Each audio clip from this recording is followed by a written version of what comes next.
যে আমার এখানে কার্ডটা নেই, আর 10,000 করে দুবার টাকা কেটে গেছে।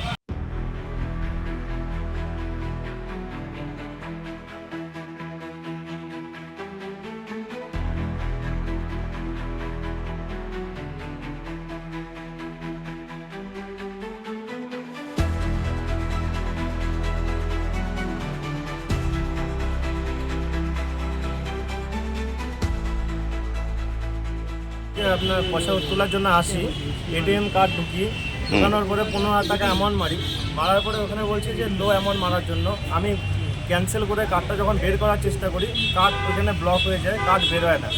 তো তারপরে আমি কি করি, তারপরে হচ্ছে কার্ড বের হয় না, অনেক ফোন টানাটানি করার পরে তারপরে পিছনে ব্যাক সাইডে একটা নম্বর লেখা ছিল হেল্প বলে, সেই নম্বরে আমরা যখন ফোন করি তখন আমাকে বলে যে হ্যাঁ এই মেশিনে একটু প্রবলেম আছে, আপনার জংশনে পেট্রোল পাম্পে একটা এইচডিএফসির ব্রাঞ্চ আছে, সেখানে টেকনিশিয়ান কাজ করছে, ওইখানে টেকনিশিয়ানকে গিয়ে বলুন আপনার কার্ডটা গিয়ে বের করে দেবে।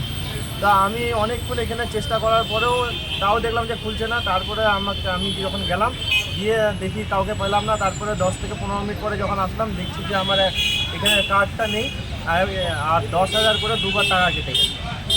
এখানে কার্ডটাও নেই।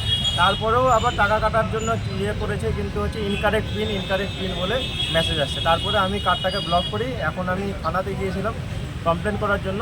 থানাতে এখনও পর্যন্ত কমপ্লেন জাস্ট করা হয়নি। আমি কিছুক্ষণ পরে থানাতে যাব কমপ্লেন।